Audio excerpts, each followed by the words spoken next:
Дэлхийн монголчууд хэмжээл радио 88.3 дэлгэн дээр сугат харуулсан сонсож байгаа хэрхэм танд өдрийн мэндийг хүргэе.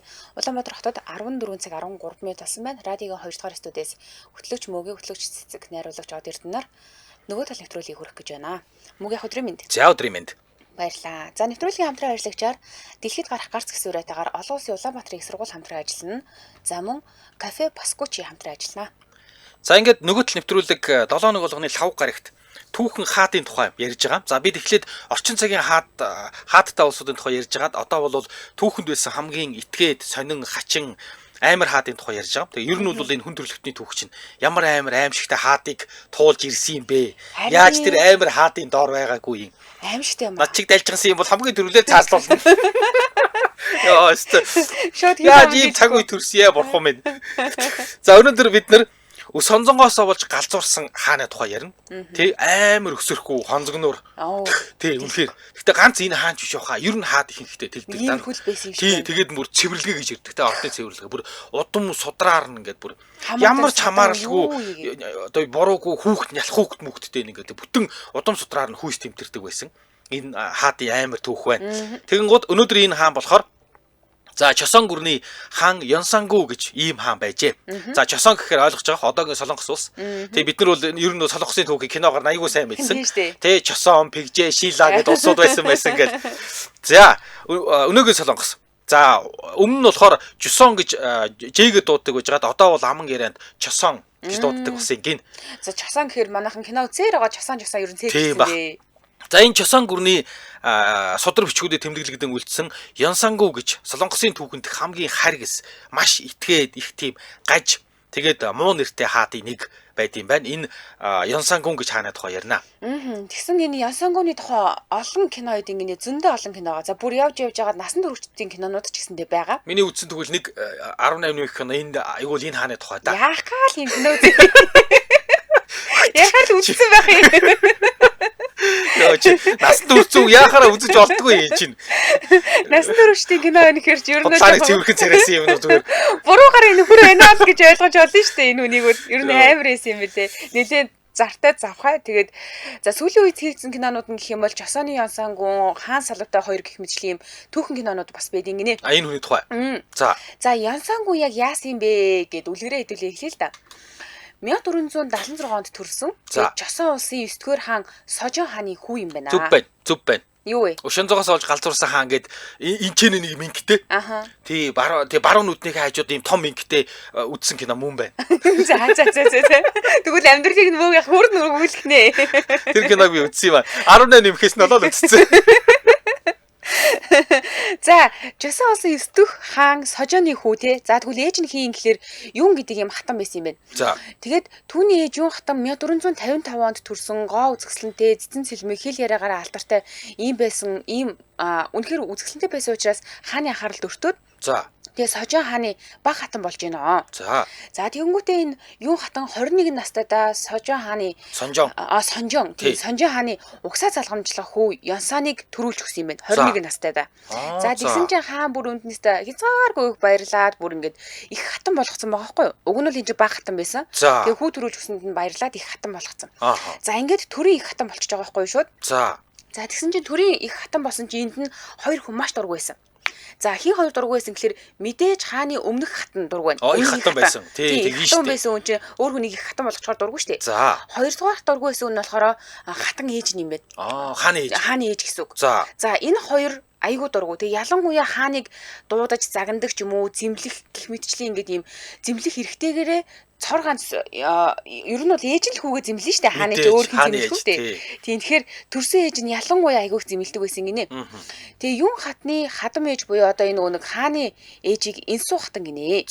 За энэ инсүү их хатан нөгөө 21 настайдаа юун хатныг 21 настайдаа хатан болсон юуны чинь бүр ингээд элдвэр гоочлоод маш богино хугацаанд төрийн хатан болсонд ингээд айгуу дурамчхан байсан гин. За тэгээд Чосоны ордон штэ энэ хааны ордон штэ мэдээж хэрэг хаан чинь маш олон хатантай. Тэгээд гэтэл нөгөө нэг инсүү хатан эхийн нөлөөгөө хатын эхийн нөлөөгөөр бусад ордон бусад ордны түвшинлүүд тэгээд бусад хаттууд нь юун хатны эсрэг ингэж бүр нэгдсэн байгаа байхгүй юу. Газ хатан болонгуудаа эхлээд баг хатан байжснаа ерөөсө хүү төрүүлж өгөнгүүтэй л их хатан болсон. Энд нь тэгээд айгүйх дургу. Тэгээд тэр инсуу хатан за энэ хатныхаа нөлөөгөөр бүр доор нь ажилладаг тэр түвшинлүүд хүртэл тэр юун хатан руу айгүйх дайрж ийм эсрэг үйл ажиллагаа явуулдаг байсан гинэ. Солонгос их хатан гэдэг хат дээр болохоор хааны ээжийг бол их тагна гэдэг штэ. Тийм шүү дээ нэрээ. Тий их тагна гэдэг. Хааны ээж бол их тагна. Тэгээ хааны их хатан баг хатан тэгээ татвар юмсгээ явдаг. Ерөөсөө Китаас тиймэрхүү кино ганц л кино байна. Өрөө мөмөг 100 банзад гэдэг кино л үзсэн. Тэрнэр нэр их тагна гэдэг дээ. Тий тэгээ хааны ээж бол их тагна болдог. Хятад хааны ордонд бол. За тэгсэн ингэжээ. Чосон гүрний хааны ордон бол мэдээж хаттын ийм цогц бүр шатлалтай маш хатууд дэгж ихтэй тогтсон бүтцтэй юм байна. Нэгдүгüүрх нь хамгийн нэгдүгüүрх нь эмгтээч хааны ордонд байгаа хаттаас нэгдүгüүрх нь их хатан мэдээж төр их хатан тий. За хоёрт нь баг хатан баг хатад гэж байгаа маа. Баг хатад бол хэд байна. Их хатан бол цор ганц байна. Тийм гэсэн. Тий тэгээ баг хатад бол хэд хэдэн хатад байна. За тэгээд их хатан бол их хатан гэдэг нэрээс гадна төрийн их хатан буюу яг хааны хажууд суун цор ганц юм хүн. За ингээд баг хатад бол хэд хэд байна. Тэгээд гуравт нь үйлчлэгч хатад буюу ер нь татвар юмс. Ийм дараалалтай. Татвар юмс зарим тохиолдолд татвар юмс чинь баг хатад гэдэг энэ тустай юм биш үү? Тустай тийм байлээ. Тэгээд татвар юмс чинь байж байгаа заримдаа хааны ивэлд ороод бол хатан батан болдог юм байлээ. Тэгнь. За хаттын хоорондын ирэм дараалал, дүрм, журам бүр үг хэлэх нь хүртэл маш хатуу тогтцсон дигж яхтай байсан. Хааны ордонд. За хаан бол аль хатны өргөөнд тонохоо өөрөө шийднэ. Мэдээж тэгэхээр. За хатан бүр тэгсэн ирнэ хатан бүр өглөө болгон хаантай заавал ирж мэдлэн мөргөл ёслол үйлдэн хаандаа ирж мөргөн. За мэдээж их хатан хамгийн эхлээд тэгээд дараа нь баг хатад тэрний дараа татвар юмс. Ингэж хаандаа өглөө болгон ирж мөргөж өглөөний мэдлэгээ хийн. Тэгээ ирж хонохгүй олон онцгоор хаандаа мөрөхөөс дургуун хүрдэг бах та. Чим уу дургуун үрээ тачдээ. Дотроо юм. Чим уу шууд 100 банцтуулаад хөөгдөх юм байна. Олон 7 ав шүүгэнж байгаа. За хааны заавар зөвшөөрлгүйгээр альч хатан. За өөр өргөнд өөр хатны өргөнд орох. За эсвэл ордноос гадуур хонж болохгүй.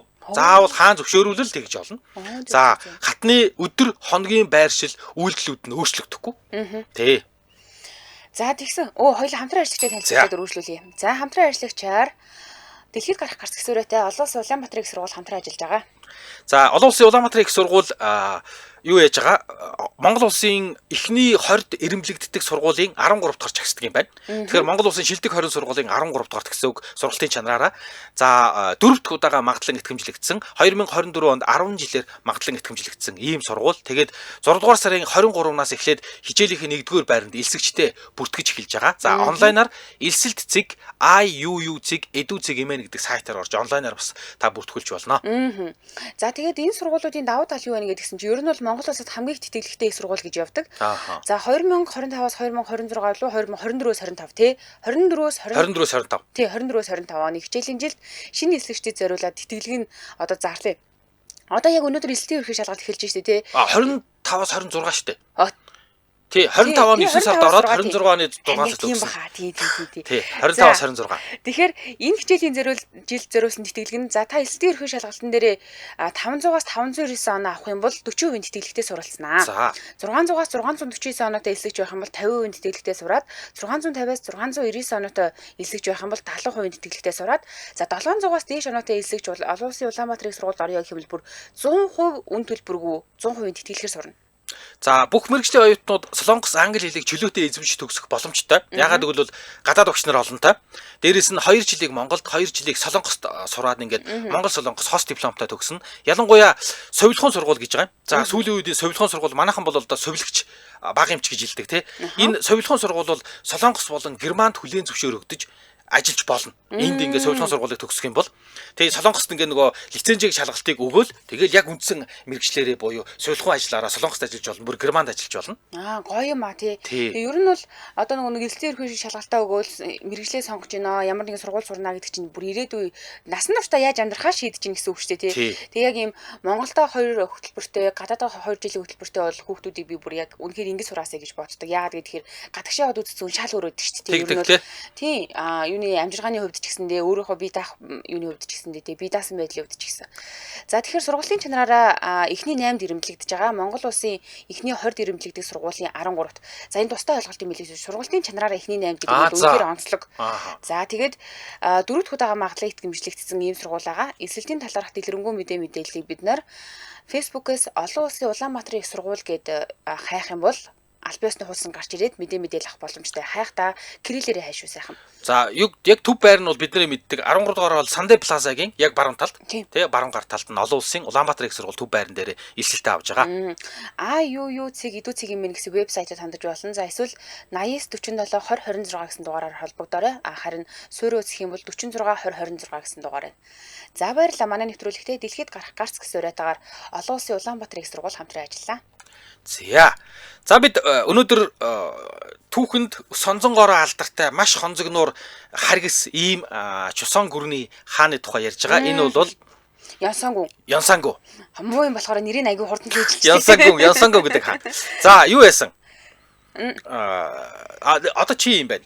Харин тий. За одоо тэгэхээр ингэж байгаа маа. Ер нь бол ингээ зөндөө олон татвар юмтэй баг хатадтай гэд ингээ ярьж штэ тий. Хааны дуртай хатан ер нь бол маш том давуу талтай байдаг. За хаант нь түүнтэй бусад хатаас илүү их цагийг өнгөрөө тэгээ хүссэн гуйсныг гүйцэлдүүлж эрхлүүлнэ нөгөө хатнаа. Одоо хааны тааллыг олчлоо гэсэн үг. За ер нь хатанд ортонд хатан оруулнаа гэдэг ийм нэг сурвалжит язгууртан гэр бүлийн хувьд маш том шалгуур, маш том амжилт байд юм байна. Кинонууд дээр айгүйх гардаг тий.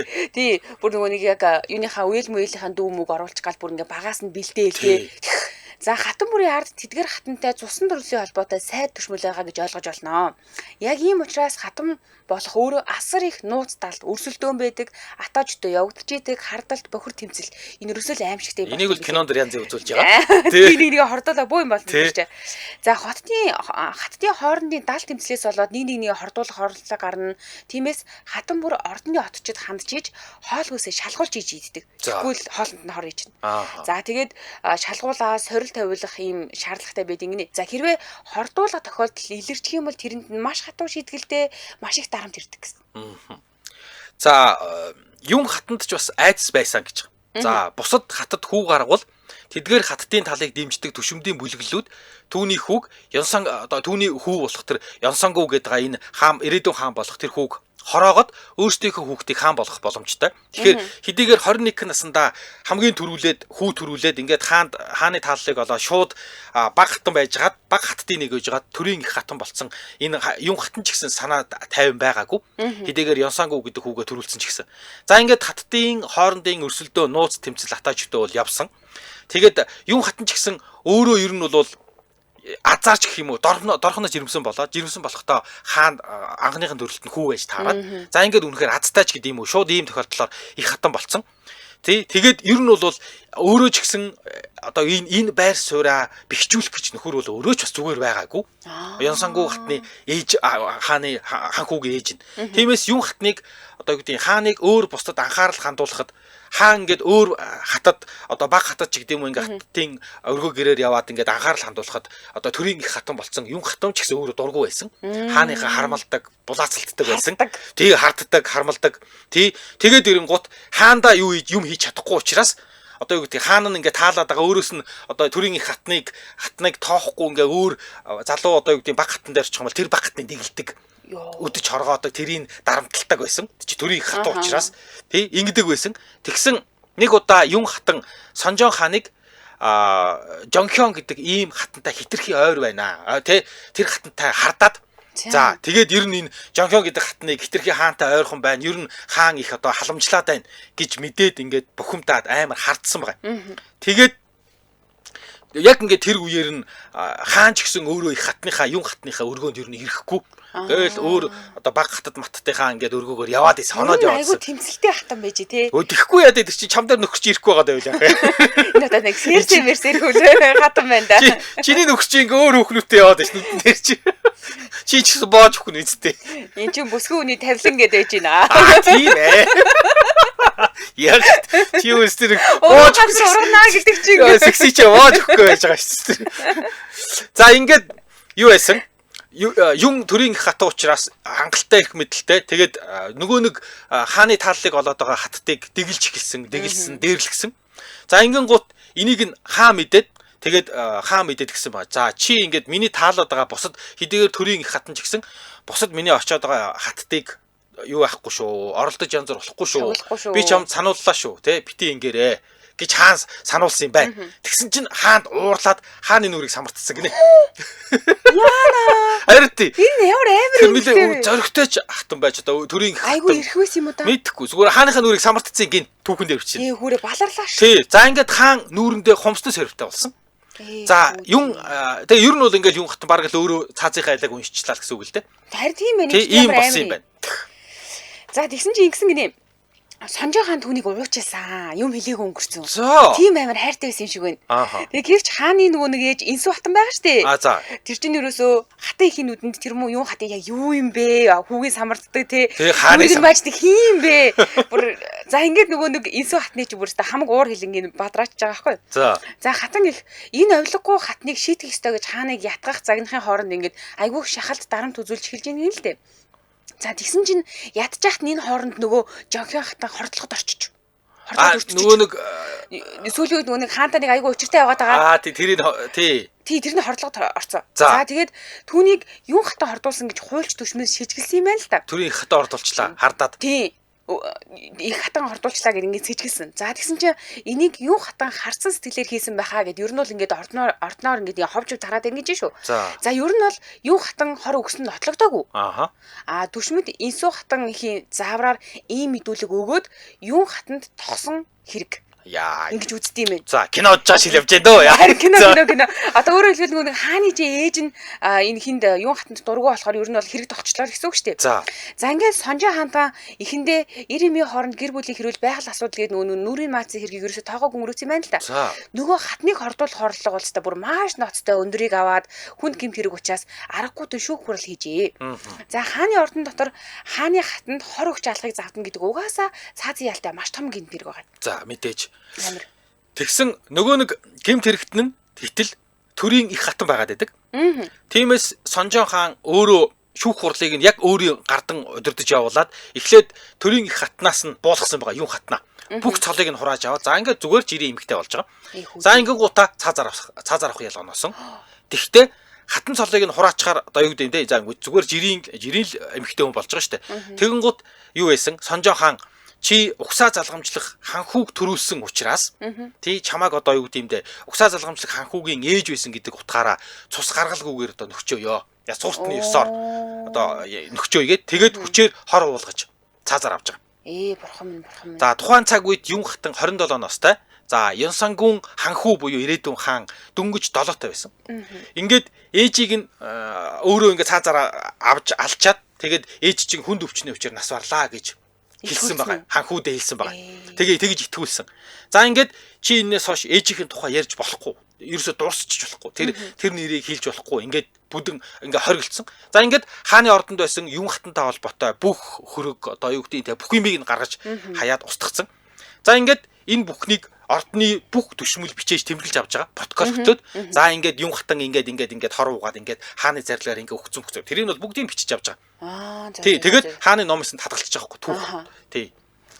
За тэгсэн чинь энэ авдлаас хойш 11 жилийн дараа 1491 оны 1 сард нөгөө Сонжоо хаан чинь таалал төгсөж байна. Тэгээ түүний хүү 18 настай ууган хүү Ёнсангун нь Чусан гүрний 10 дахь хаан болж байна л та. За түүний хаанчлалын ихэнх үед хааны ордон болон улс орон маш сайхан тайван амгалан бүгдээр аз жаргалтай сайхан амьдран судаг гэжээ. За тэгсэн чинь 1504 он боллоо 28 нас хүрлээ. За энэ үед ордны бичээч нарын архивд хадгалагдаж байсан ээжийнх нь хэрэгтэй холбоотой хуучин баримт бичиг түүний гарт ингэ ирчихэж байгаа байхгүй. За өөрөөр хэлбэл 7 настайгаас хойш өдөө 20 гаруй жил ээжигээ өвчин тусаад нас барцаал гэж энэ хүн бодож байгаа шүү дээ. Тэгээд Ёнсонгун хаан зарлиг булангуудаа юм хатны хэрэгтэй холбоотой бүх баримтчүүдийг авчруулад үтсэн байгаа. Өөрөөр бүтэнгийн авдар гэж. Ингээд түшмдийн мэдүүлэг, эм судлалын тэмдэглэл буюу одоо нөгөө хордуулсан хэсгийг нэгтэлсэн баримт те цаазын шийдвэр зэрэг маш олон баримтуудыг өөрийн биеэр ингээд нэгтэлж үзэж байгаа байхгүй. За ингээд аав нь ээжийг нь цаазалсан гэдгийг олоо мэдцээ. За тэгээд энэ өдрөө бүрстэ үнэхээр сэтгэл санаагаар унаад, сэтгэл хөдлөлтөд автаад, асрыг хуйлаад, уурлаад, бухимдаад тэрүүгээр ч нэг юм болсон. За ингээд тэр шөндөө ордны хуучин түшмэл бичээж байсан хүмүүсийн бүгднгийн дуудаж байцаасан. Ерөөсөө л энэ шүндөө. Тэгээд 20 жилийн дараа учраас зарим хүмүүс ингээд нөгөө ордондоо үргэлжлүүлж ажиллах нэг нь байгаа. Зарим нь болохоор бүр ингээд тэтгэвртэй гараа явцсан байгаа шүү дээ. За. Тэгээд бүгднгийн юу юуг байцаасан гэж шүү. За ингээд энэ Янсангу гэдэг хаан эхлээд ээжийн эсрэг гэрчийн мэдүүлэг өгсөн бүх түшмдийг бүгдийг нь хаа байгаа газараас нь ордонд байгааг нь ордноос гадуур ингээд өөр газар амьдарч байгааг нь хөгшин залуу хамаагүй бүгдийг дуудаж авчраа. Нөгөө Инсүү хатны тушаалаар эсрэг мэдүүлэг Тэгсэн. өгсөн. Тэгээд бүгдийн шүнжэнгөө тамлаад бүгдийг бүгдээр ингээд хэргийг хүлээл гэсэн ба. Тэгээд шууд хэргийг хүлээлгээ шууд тэр шөндөө бүгдийг цааслаа ийцсэн. За ингээд хамгийн гол 3 хэрэгтэн гэж үзсэн хүн гэсэн чинь нэгдүгээрх нь Юн хатны хэргийн үндсэн сэжигтнэр тэр Жонхён хатныг тодруулаад цаазаар авцсан. Нөгөө нэг хортлогонд орсон байж та хордуулаад тэгээд амьд үлдсэн юм шиг ба. Тэгэнгүүт энэ Жонхён хатан хамгийн эхлээд миний ээжийг одоо юу гэдэг өөрөө хортлогонд ороод тэгээд энэ гол хэргийн сэжигтэн гэ. Нөгөө Жонхён хатны чинь дорн цаазаар аваайцсан. Гэтэ Жонхён бас жоохон нөгөө дайран дээр давс нэмсэн байж магадгүй. Тэгээд Жонхён хатан тэр Юн хатны оронд их хатан болцсон байсан юм байна. Ээжийнх нь оронд тэр Жонхён гэдэг хортлогонд орж ирсэн хатан ээжийнх нь оронд их хатан болцсон байсан. Яана их хатан хааны ордныг худлаа гүтгэсэн юм шүү дээ. Мэдгүй хааны ордныг тэр ер нь өдөрддөг байсан. Тэгэнгүүт Янсангун бүр хүүхэд байхасаа л тэр Жонхён хатнаас маш их айдаг байсан. Тэгээ бүр өөдөөс нь харж чаддгүй дандаа доошоо харддаг их хатнаа тэр Жонхёноос маш их айдаг байсан. Тэгээд баг хүүхэд насны хаанч тэр нэг юм айдсыг ч юм уу ер нь бол ийм хоёр шалтгаанаар хүүхэд наснаа их айдаг байсан. Хоёрдугаарх нь манай ээжийг энэ өөрөө халаад тэгээд юу байсан? Их хатан болсон. Тэгээ шууд дорн цаазаар аваайцсан. За хоёрт нь Сонжон хааны их буюу Янсангун хааны өөрийнх нь эмээ. Нөгөө Инсүү хата. Тий. За Инсүү хатныг Юн хатныг хордуулахад оролцсон буруутай гэж үзсэн. Тэгэхдээ яг тэр эмээгээ яасан хэсэг тухай баримт байдгүй юм байна. Яг л тэр үед баг эмээ нас орсон байсан баг. Энэ ч өөр настай болчихлоо шүү. Тий. За 3 дахь гол хүн нь болохоор ордны эмч Лисен гэж хүн байгаа. Энэ хүн болохоор Юн хатанд сэтгэл мэдрэлийн өвчтөй байж магадгүй гэдэг ийм мэрэгч эмчийн дүгнэлт гаргасан гэдэг нь баримтаар байж идэм л та. Тэгэнгუთ нөгөө Лисен гэдэг нөхрийг шууд тэр шөндөө барьж аваа шууд алаа хийцэн. Цааслаа хийцэн. За ингээд ер нь бол гол 3 энэ хүн бол өөрөөс миний ээжийг хорооход гол 3 оролцсон 3 этгээд гэж. Шууд тэр шөндөө тий ээж нь болсон юм шиг. За ингээд гол хэрэгтнүүд ямар ч байсан өгчлээ цаазлуулчлаа. Тэгтэл гол хэрэгтнээс гадна баг хажууд нь зүгээр сууж агаад хэрэгт ороод цаазлуулсан хүмүүс бас байна. За тийм хүмүүст ямар ял өгснөөс одоо 3 хүний жишээн дээр авч үзэж хэлье л да. За нэгдүгээрх нь Юн хатны хэрэгт түүнийг буруутай байж магадгүй гэж бодож гинэ гэдэг ийм нэг үгийг хэлсэн төшмөд байсан юм байна. Юм перион гэд. За энэ төшмөлийг шууд цаазаар авцсан. Өөрөөр хэлэх юм бол танаа ээж чинь өөрөөсөө болоод баг буруутсан да гэдэг ухааны юм хэлсэн чинь л шууд ингээд юу яасан гэсэн үг шүү дээ. Цаазаар авсан гэсэн үг шүү дээ. Тэгээд ордны түүхийг бичдэг бичгийн төшмөл Ким Ил Сон гэж хүн байсан юм байна. За энэ хүнийг Юн хатны тухай түүнийг шүүц цаагласан тухай тэмдэглэл буюу протоколыг хөтөлсөн гэд цаазаар авцсан. Зүгээр ингээд юм бичээ сууж исэн хүнийг л байхгүй. За ингээд 3 дахь нь болохоор ордны өөр нэг бичээж төшмөл Ким Жонжин гэж хүн байсан юм байна л да. Энэ хүн болохоор Юн хатны эсрэг нэг бяцхан шүүмж хэлсэн юм байна. Тэр буруутцсан. Гэвч Ким төшмөл өндөр наслаад аль хэдийн нас орсон байсан юм байна л да тухайд. Тэгэнгүүт нь түүний бошийг ухаж зайлуулаа заяа. Тэгээд төрийн бүх тэмдэглэл бичгээс нэрийг нь хасаж арилгасан байгаа шүү дээ. Амар хонцогноор агаад зүгээр ингээд өгсөн юм чинь за өгсөн байх ингээ хайчихгүй зүгээр ингээд нөө манайх нэг өгсөн үний ясыг үнэлцүүлэн гэдэг шиг юм болж байна. За энэ хүмүүс Юн хатныг шууд буруутай гэж бол ерөөсөө хэлсэн юм байхгүй зүгээр л Сонжон хааны амыг дагуулаад хэлсэн тэгэл ямар нэг юм асуунгууд нь зүгээр толгойд огцсон тэгээ зарим тохиолдолд нөгөө нэг Инсүү хатны чинь чаваас юу тушаалаар ингэсэн л хүмүүс байгаа шүү дээ тий аим шигтэй. Тэгээд за ингээд баахан хүмүүс барьж аваад ингээд өшөнзөнгөө аваад ингээд баахан бүгдийг алаа ичлаа. За ингээ Янсангун гэдэг хаан чинь ээжийг маань яагаад надаас нуусан бэ гэд ингээд гашуудсан байна. Тий. Тэгснээл ер нь энэ муусаа юмнууд үгээ нийлүүлээд гимгүү царайлаад байна гэд нөгөө нэг баахан хүмүүс алдсан байсан. Овоо гайгүй болж байна. Дахиад бүр ингээд өргөтгөөд тий та нар намайг яхаар ээжээс маань нуудгийг гэд дахиад аваачаад тэр холбоотой хүмүүсийг нэмж олоод ингээд тамлаал байцаагаал цааслаад байсан. Ингээд нэг шөнийн дотор 200 хүн цааслаа хийцэн. Ихэнх нь шөнийн дотор тий ганцхан шөнийн дотор сүгнэл 200 хүн аваад тамлаал тэгэл хэргийг хүлээлгээл тэгэл тэгээ нөгөөдөл нь бүр нэг юм юугаа тамлалтаа таалгүй тиймээ би буруутай үнэ ингээл тэгэл цааслаад байсан. Тэгэд ерөөсөө нэг шөнийн дотор тэр 200 хүн цаасласан хүмүүс дотор дандаа ордны түшмдүүд хуульчнаар тэгээд ордны имч оточ тэгээд тэр им судлаач там барьдаг ийм эрдэмтдийг алаа хийцэн. За ингээд маргааш өглөө нь шууд зарлиг гаргаад Юн хатны хэрэг явдалтай холбоотой хуучин архив гар бичмлүүдийг бүгдийг нь устгуулсан. Ёо. Тэ. За ингээд ээжийнхэн шарлыг оршуулсан газраас нь ухаж авчруулад нийтээ оршуулгын газар шилжүүлээд нэр усгүй оршуулахыг даалгасан ба. Тэгэд юм хатныг хаана оршуулсныг хинч мэдэх ёсгүй. Гэт шарлыг нь зөөвөрлж авцарч шилжүүлсэн цэргүүдийг нь дахиад устгацсан. Нөгөөдөөс дахиад гэрч штэ. Тэ юм хатны шарлыг авцраад ингээд нэргүүгээр тэнд бошилсан гэх. Тэрийг мэдж байгаа тэнд ажилласан бүх цэргүүдийг дахиад устгуулаа хийсэн. Ингээ ямар ч гэрчгүй болгож байгаа. Ямар амар юм бэ? Тэгэд за ингээд тайвширд юм өгсөн чи тайвширдгүй. Бүр ингээ нөгөө хорсолн буцлаад, гомдол нь хөдлөөд ингээд. За ингээд ордны бусад хатад за тэр хаттын ард байгаа сурвалжит том удмынхны хүртэл ингээ хөөгөөд за ингээ нөгөөдүүл чинь бас санал хийлээд эхэлсэн. Гэхдээ ингээд нэг юм анханасаа энэ ордоо амар юм а тий ер нь бол ингээд их хатан боллоо их хатан нөгөөдүүлийг нэг жоохон шоглолоо. Ер нь шоглохгүй л байх байжсэн байна даа. Шогсносоо болоод тэр Жонжин билүү юу илээ тэрнийг хатанд одоо даал нуруу. Ер нь тэгэл ингээд шоглохгүй байх аргагүй юм шүү дээ. Хоёр зүгээр ингээд хоёр барын хооронд л байгаа байхгүй тэр чинь. Тэр чинь тэр хааны ээж хэрэг ядлын яваад шүү дээ. Тэг ингээд хааны ээж чамд юм даалгалаа чи тэрийг юутай гэж худлаа хийлгээд. Тэг чи их хатанд худлаа хийж алуулах уу?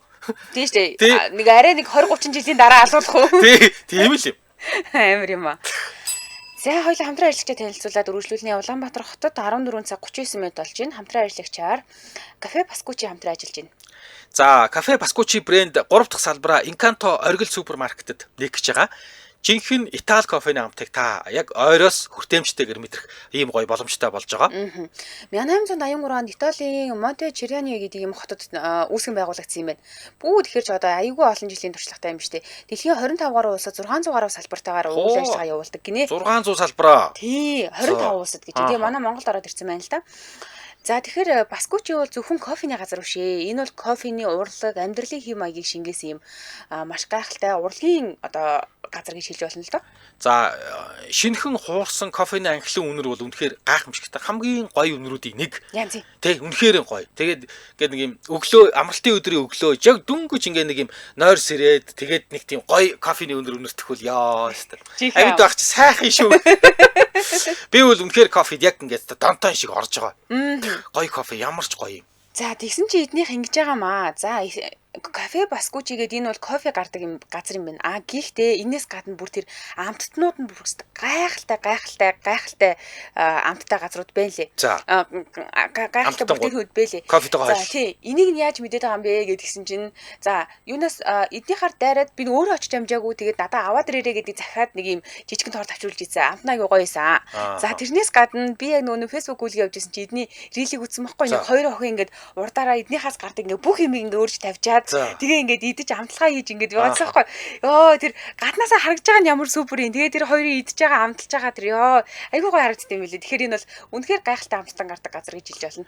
За Facebook дээр англиар Паскучи Монголиа гэж бичнэ. Холбогдох утасны дугаар нь 70 1883. 70 1883 гэсэн утас байна. За баярлалаа. Кафе Паскучи нэвтрүүлэгтээ хамтран ажиллалаа. За бид 7 хоног болгоны лавг гарагт хаадын түүхээр ярьж байна. Зөвхөн Солонгосын хаадын түүхэнд хамгийн хонзог нуур, хамгийн харгас, гажж гэмээр юм шиг ийм Ёнсангүн гэдэг хааны тухай ярьж байгаа. За эн чинь бүр амар одоо сүүл рүүгээ бүр нэлээд болохоо байлаа л да. За дараа жил нь буюу 1504 онд Ёнсангүн хаан дахин их хил мэдүүлэлт хийсэн. Ерөөсө тайвшихгүй шүү дээ. Жил гараа өнгөрсөн ч тайвшихгүй байна. Ингэхдээ юун хатны хэрэг явдалд оролцсон хүмүүсийн хамаатан садан төрөл төрөстэй цаасалж эхэлж байгаа байхгүй. Нөгөө нэг шөнийн дотор 200 хүн байхгүй болох чинь яасан барагддаггүй шонзон бэ. Харин тий тэр 200 хүнийхээ хамаатан төрөл садан руу одоо орж ийн гэсэн үг. Ингээд нийтдээ 5 жилийн дотор 300 гаруй өндөр албан тушаалтнуудыг барьж хорж цааталсан байна. За эдгээр нь дандаа ордны хуульч байсан, эрдэмтэн судлаач нар байсан, түүх бичигч нар байсан, аавынх нь зөвлөх сайд нар голдсон хүн байсан байхгүй. Аавд нь одоо зөвлөж гинэ гэдэг чинь чи бурхан зөвсөн байна л гэдэг штеп. Тэгэд үүний дараа улс орны асуудлыг гаргуунд нь хайсан бүр ерөөсөн юун хаан юун улс удирдах. Ингээл ерөөсөн энэ хаан нөгөө болохгүй тал руугаа явж эхэлсэн байхгүй. Хааны ордны хашаан дотор юун хатны хороос нэг юм өргөө байд юм байна. Тэр өргөөг нь Цэнхэр Юнхан ордон гэж юм тусдаа бүр нэрлэж агаад тэгээ тэндээ дээд зиндааны татвар эмсийг авчирч амьдруулсан байгаа. Оо бүр за. Тий. За үнийн эрэхтэй яг нөгөө дээд зиндааны татвар эмсийн байшин гэж байгаа ч гэсэндээ гаднаас ингээ баахан цэнгэний эмс биеийн үнэлэгчид авчираад тэр ордонд бүр ингээ байлгадаг, амьдруулдаг болсон. За энэ нь ерөөсөө л тэр Ёнсонгүн гэдэг энэ хааны завхаардаг газар болсон гэж хэлж болно. Бүр ингээ амар өш хонцонтойгоо нэг л хатуутай. Тэгээд энэ ордон дотроо ингээд нэг юм дугуурсан тайз бариад тэр тайзан дээр хүүхнүүд нь ингээд дуулж хуурдаад эргэлдээд бүжиглээд ингээд янз бүрээр урлагийн тоглолт хийдэг байсан юм байна л да. Тэгээ хаан өөрөө маш тансаг хоол нэгдэж угаал, арх угаал, согтуурхаал. Тэгэл нөгөө нэг янзын гой гой хүүхнүүдэд урдаа бүжиглүүлээл те. Өөрөөр хэлбэл хааны ордон дотор эмсийн хүрээлэн байгуулсан хаан гэсэн үг. За тэгээд нөгөө хаан чи Ёнсангу гэдэг энэ хаан чи ингэсэн. Ингээд байжсэн бол дүүрч. За тэгсэн чинь сүүлдээ нөгөөдөг чинь Чосон улсын тухайн үеийн Чосон улсын академи, улсын академи буюу одоогийнхоор бол дээд сургууль байсан юм байна. Тэгээд дээд сургуулийг татан буулгаа хийсэн. Бүх багш нарыг нь хөдөө хөгөө болсон. Яана. Тий. Тэгээд ерөөсө хорлол сүтгэх ажиллагаа хийгээд байгаа юм шиг. Харин тий. Тэгээд бүр тэр их сургууль байсан буюу тэр улсын академи байсан байшинд нь дууч имс, нөгөө цэнгэний имс, биеэ үнэлэгч нар авиж та нар хийнд амьдрыг ингээ оруулсан. За бүх сургууль номын сан хаагаа ийцсэн. За тэгээд күнзийн сургаал, ном судрыг бүр тоож хэлэлцгээч болсон. Ер нь бол сэтгэлгээний эрхчлөөг нэлээд баймилсан. Ер нь ингээд нэг юм өөрийнх нь арай л өөр үзэл бодолтой ингээд төшөмд мөшмөдийг юм хэлвэл тэгээ шууд аваад эсвэл маш хүн чийдэгдэг эсвэл шууд цааслаа ачдаг. Тэ өөрөөс нь өөр ингээд бодолтой хүнийг. За ингээд байсагаа л ерөөсө намайг хорлох гэж байна. Тэ миний эсрэг хувилдаан гарч ийн гэдэл. Тэ байсагаа л баахан хүмүүс сэжиглээл тэгэл цаазаар аваачдаг. Тэ нөгөө эдгээр намайг ерөөсө явах гэж байна. Авч хаях гэж байна. Хүн сэжиглээд тагнаад байна гэдэг чинь ер нь бол сэтгцэн юмтай болцоо л гэсэн үг шүү тий. Тий. Тэгээд юу яадаг? Ер нь ингээл өөрийг нь шүүмжлээч гэдэг юм ингээл өглөө ингээд улс орны тухай улс хэрэг ярьж хахад л жаахан өөрөөс нь өөр юм ярин гутал тэгээ шууд цаазаар авчдаг. Эсвэл шоронд авч хийчихдэг. Тэгэд энээс болоод хүмүүс юу байсан юм бэ? Энэ Ёнсангу гэдэг хааныг шүүмжлээд шөнөөр хотод одоо юу гэдгийг хааны одоо энэ босромог явдлыг шүүмжилж бичиг наадаг байсан гинэ. Тийм шүн хин наасны мэддэхгүй авч ингээд бичээд наачдаг. Тэгэд энэ бичгийг болохоор ханжуур гэж нэрлэдэг байсан гинэ. Тийм. Тэгээд хааны зарилгаар ханжуур бичиж наасан хүмүүсийг нь хайгаад ингээд бүр ирж хайдаг болсон. За ингээд бичиг үсэг мэддэг хүмүүсийг хамгийн түрүүлээд баривчлаад авсан. Эдгээр л бичсэн байгаа айгу бол бичиг үсэг мэддэм чи. За ингээд тэр этгээд нь үнэхээр тэр ханжуурыг бичсэн ч бай, биш ч бай бүрстэ ясын цайтал тамалдаг. Ингээд тамалсаар угаал тэгэл зарим нь бол бүр сүлдээ хариу үгэн залхаа тийм ээ би бичсэн гэдэг. Тэгээ бушуухан шиг өхөж санаа амардаг байсан гэж аахгүй. Бичиг үсэг мэддэг байсан одоо ингээд өхлийнхэн шалтгаан болчлаа ш даараг. Тий. Тэгээд хэрэгээ хүлээхгүй ингээд гүрийгээд үгүй би бичээгүй гэдэвэл юу яасан. Түгэлд би чамайг юу байна? Чи ингээд өөрөө тамлуулаад ингээд гүрийгээд байд юм бол чиний нүдэн дээр би гэр бүлхний чи хаалнаа. Тэгэхээр чи тэгээд ингээд өмнөө хүлээхгүй яа тий чи гэж айлгадаг. Тэгээ нөгөөдөл чи шууд бүр ингээ нөгөө нүдэн дээр нь гэр бүлийнхнийг налаад эхлэн гот. Гүү би битсэн үнэн тий намайг аль зүгээр гэдэг. За ингээд одоо юу гэдэг ер нь бол зөв ингээд удам судраар нь зүгээр л сүулдэ хилмигдүүлт. Зөв ингээл чи битсэн яг л чи бичиж чадтай гэж битсэл байж таараа гэж толгочдаг. Тэгээд алаад байдаг. Жуун даги тэгнэ. Киног нь үзэхэд гой кино байх шиг байсан. Одоо ингээд сонсон чи хайчлаа гинэ. Бид нар зохиол гэж бодсон. Түүхэнд ийм хаан байдаг гэж бараг мдээгүй ч үзсэн тохиолдол зөндөө байгаа хаа тий. За Ёнсангу ерөөсөө л параной буюу сэтгцийн өөрчлөлттэй болсон байгаа байхгүй юу?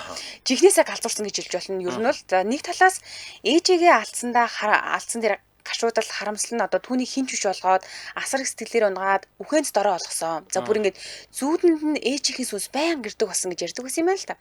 За тэгвэл нөгөө талаас эднэр миний ээжийг алсан. Одоо би хаан болсон учраас эднээс ээжийнхээ өшөөг авна гэж энэ асар их хэрэг мэдлээ дулдуудан өш хонзон ундрагдаг юм хаан болсон байгаа байхгүй. Тэгээ орчин үеийн түүхчид болохоор түүхчид нөгөө талаас сэтгэл зүйчид юу гэж үздэг гэхээр энэ хааныг бол ерөөсөө л хоёр туйл сэтгцийн эмгэг мөн ийм эмгэгтэй байсан гэж үздэг. Нэг бол баярлал, нэг бол догтлол, нэг бол гунж гутраал, нэг бол амар их баяр цэнгэл давтаалan гэсэн ингээд хоёр тийш аяг савчаад байдаг. Тэгээ Ёнсангу хэнийг ч хизээж алж мэдхээр ийм амар үш хонзонтой хорсол занал агуулсан хажууд нь байхаас зүрхшэм тийм хаан болцсон. Тэгээ хажууд нь байхгүйгээд ажиллаа өгөөд явах юм бол өө чи надаас ингэж явлаа, надаас ургалаа. Чи ажиллаа өгдөг юм бэ гэд тэгээ цаацлаа ич. Төрийн хэрэг улс орны амьдрал ерөөсөө тэж хамаагүй болцсон. Одоо өстө нөгөө нэг чипхо хоосон гэдэг шил ерөөсөө ямар ч юм наалтгаа байсан. Скотч наалтгаа байсан түүнд бол. За тэгээ хөөх юм нөгөө ордон доторх хэмсийн хүрээлэндээ арх угаал дуу хөгжмөдөөл ингэ сонсоо сууж идэг нэг л юм амир нэг бодлын амир өрөдмөр юм шиг болцсон. Тэгээд юу исэн юм бэ? Энэ Ёнсангу гэдэг хааныг хүмүүс энээс нь хойш ер нь бол ингээ 2 жил төвчээд за тэгээ ерөөсө бархаа байсан. За энэ нэг улс орноож хайчлаа. Тэгээ улс орноо хаяхаас гадна ийм амир нэг юм өвчтөе эрүүл мэддэхгүй нэг ийм өсөрхүү ийм гаж харгас хаантай болчлоо. Тэ. За ер нь бол энэ нөхрийг унгай гэж шийдсэн. За ингээд хитрхи харгас байна. Тэгээ маш олон хүмүүсийг алж чадчихжээ, хилмигдүүлж байна. Хамаг сургууль соёлыг хаачлаа. Нөгөө нэг хааны ордон ч зүгээр л нэг юм уу эмсийн хүрээлэн биеэ үнэлэгчдийн орд өргөө боллоо. За ингээд хааны ордон дотор ард түмний хөрөнгөөр ингээд зүгээр ингээд те ингээд завхаарал хүүхнүүдтэй зугаацаал арих угаал байж идэг. Улс орнооч удирддаг гэж байхгүй ийм байсан. Тэгээд ер нь бол төшөмдүүд нь энэ арайлт эндэж яа нэгэд хойвлцсан баг. За ингээд Шин Сукён, Пак Вонжин гэдэг ийм тэгээд энэ юм ийм гэдэг ийм хааны бодлогыг эсэргүүцэж байгаа төшмөд хоорондоо хувилдаад за ингээд Ёнсонгун хааны эцэг нэгтэй их ондоотой дүү Жунжоныг хаан болгоё гэж тохирсон байна. За тэгээд гэхдээ хааны их ондоотой дүүнэр гэдэг нь бол маш олон дүүнэр байгаа л да. Түрүү хэлж байсан. Одоо хатан болгоны ард нэг сайд одоо тэр хатныг зүтгүүлж хаанаар хаан судлыг зүтгүүлж байгаа тодорхой хэмжээний фракц бүлэглэл байгаа. Тэгээд нилээд хитэн төвшмөл байгаа. За ингээд одоо бослох хийх гэж байгаа төвшмөд алсуура Жунжон хаан хүүгийн одоо ээжийн талын цусан төрлөөл хүмүүс гэсэн үг. За энэ Жунжоныг л хаан болгоё. Энэ юуг энэ ахыг авч хаяг. За ингээд эднэр бол хэрвээ энэ Жунжон хаан хүү одоо юу гэдэг төрийн эргэлтээр үнэхээр болж гарч ирдгүүл юм бол ингээд эднэр бүтлгүүтх юм бол гэсэн удам судраараа арчвал байхгүй болно шүү. Ийм амар хонцгнуур хаан дээр бол нөгөө нэг хатан матантайгаа хүүхэд мөхттэйгаа тэр чинь хүүхдээ алхаас ингээд гэр бүл мөлсд ингээд бүр удам судраараа ингээд байхгүй болно. Тэгэхээр нөхдүүд бол ерөөсөө л за яг эцсийн нөөцөл яг ингээд хийн өөр арга байхгүй. Бүтлгүүт гэсэн юм бол байхгүй. Бүтлгүүтүүл тэгээ шууд алуулна. Тэгээд нөхдүүд бол зүгээрс нөгөө all in гэдэг шиг л зүгээрс. Бүх амьдралаа тавиал тэр Жун гэдэг хаан хүүг хаан болгоё. Одоогийн энэ балан хааныг авч хаяа гэж зүтгэсэн шүү. За босгочдод маш нарийн төлөвлөсөн байгаа байхгүй юу? Ордны харуул цэргийн дарааг манааны ээлжийг ингээд судалж агаад хэрэгтэй гэсэн хүмүүсээ өөрсдөндөө нэгдүгээр хэлсүүлж байгаа. За хоёрдугаар заримыг нь бол бүр ингээд давилгадж байгаа. Тэгэд 1506 оны 9-р сарын 2-ны шөнө төрийн эргэл зохион байгуулсан. За тэнгуүтээ нөгөө Ёнсонгун гэдэг байгаа энэ хааны чи бүр унтчихт нь шууд баривчилж аваад ямар ч эсэргүүцэх боломж өгөхгүйгээр ордноос аваад гарсан байгаа. Тэгээ шууд тэр шөндөө бомб руу аваачаад заминд суулгаад Гуанха гэдэг арал руу аваад явчихж байгаа. За тэгсэн чинь Гуанха гэдэг энэ арал дээр аваачингуудаа төрийн эргэл босны нөгөө нэг Ёнсонгууд чи хэлээд тэг шинэ хааны зарлиг танилцуулж байгаа байхгүй. Шинэ хаан чинь нөгөө Жунжон гэдэг хаан штэ тий. Тэгээ Жунжон хааны зарлагаар Ёнсонгуныг Чэжүү арал руу цөлсөн байдаг. За Чэжүү арал дээр очиод нэг их худалгүй нас барсан юм байна л да өрх юм. Шууд алаагүй мэн тий. Алаагүй мэн. Гэхдээ энэ нот. Ер нь бол түүхийг сурвалжид урдснаар Ёнсонгуныг Чэжүү арал дээр хоолунд муутай олсноос болоод үлбэрч өгсөн гэж бичсэн байт юм байна л да. Гэхдээ Чэжүү бол нөгөө нэг тийм хүн үлбэрч өгөхөд ахаар нэг газар биш байхгүй. За ялангуяа сурвалжид гаралтай юм хаан байсан хүний хувьд бол Чэжүү чинь жимс байна, аамт байна, загас илбэгтэй, нин таатай дулаах хуур амьсгалтай тий. Одоо ядчил нөгөө амьдрал чам жүрж өгөхөд гэдэг жүрж байгаад байгаа тий. За тэгэхээр энэ бол нөгөө Жунжон гэдэг хаан би Ёнсонгуныг алаагүй шүү. Тэр өөрөө өгсөн шүү гэдэг ингээд юм хар толгоогоо хамгаасан л мэдэгдэл төдий байсан юм шиг байна. Тий яг үндэ бол Ёнсонгуны Чэжүү арал дээр хүн амьтны нүдээс хол аваачиж агаад хортуулаад алчсан байдгаа л гэж. За ингээд Ёнсонгун гэдэг энэ хачин амар зэрлэг хонцгнуур хааныг унгаад ордноос гаргадаг шүн. За энэ хааны хатад татвар эмэс тэр дундаа хоёр хүүг нь баривчлаад хааны ордон дотор Гёмбоккун гэдэг ийм өргөнд авчиж байгаа шууд алаа эцэг цаазалсан. За энэ хоёр хүү бол Ёнсонгун гэдэг хааны албан ёсны хаттаас нь төрөөгүй. Зүгээр л татвар эмсээс төрсөн албан ёсны угсаа залгамжлагч хүүгүүд бол биш байсан. Тий нэг нь 12-той нэг нь 10-той ийм хоёр хүү байсан. За ингээд ер нь энэ үедээ Ёнсонгун хаан өөрийнхөө угсаа залгамжлагчаа бол онцолж нэрлж томилоогүй байсан юм байна. Тий тэгээд магадгүй зүгээр энэ хоёрыг нэгийг ч гэсэн ингээд угсаа залгамжлагчаар нэрлүүл нэг муу одоо татвар эмийн хүү хаан болноо гэсэн үг. Гэд ер нь бол энэ хоёрыг шууд алаа ицсэн. За ингээд Ёнсонгун ард түмний дунд ер нь бол нэр хүнд муутайж байсан. Тэгээд ортны хувилдаан болоод за ингээд юун хатан галуулсан Ёнсонгун ээжигээ өшөөг аваад дахиад ингээд баахан одоо төшөмдийн эсрэг хөдөлж байгаа. За ингээд алуулсан. Тий. Тэгтээ жирийн иргэд дээр бол энэ асуудал нэг тийм ялзаагүй. Цэвэр ордон дотор бужигнаал ингээд тий цус урсаал дандаа л том төшөмдүүд алуулаад ингээд тэдний хаваасан садаа өгөөл. Тий ингээд өгсөн байт юм байлээ. За тэгсэн чинь ерөөхдөө нөгөө Жунжон хааны зарилгаар Ёнсонгуны хаан цолыг нь хураад авсан юм байна л та. Тэгээ түүхийг сурвалжид юу гэж байдаг вэ гэхээр Ёнсонгун бол хаан байгаагүй. Харин өмнөх хааны хүү гүн цолтой байсан гэж бичсэн байт юм байна. Тэгээд өөрийн дүү нөгөө Жунжон хааны нас баян хүртэл одоо өөрөөр хэлбэл 18 хүрэх хүртэл улс орны хэргийг түр хамааран захирагч байсан гэж түүхэнд тэмдэглэж үлдсэн байт юм байна л та. Тийм учраас түүний нэр нь түүхэнд Ёнсон хаан гэж биш харин Ёнсонгун гэж Ёнсан гэдэг дээр гүн цолтой гэж ингэж тэмдэглэгдэж үлдсэн байдаг юм байна. За цаг дуусч байна. За нэвтрүүлгийн хамтран ажиллагчаар олон улсын Улаанбаатарын их сургууль дэлхийд гарах гарц гисүүрэтээр хамтран ажилласан. За мөн кафе Баскучи хамтран ажилласан. Баярлалаа. Сонсогчдоор үргэлжлүүлээд 15 цагаас радио мэдээг үлээн сонсоод 15 цаг 10 минутаас элдв шүпийн нэвтрүүлгээр ирээд болцъё. Баярлалаа мөгөө. За баярлалаа.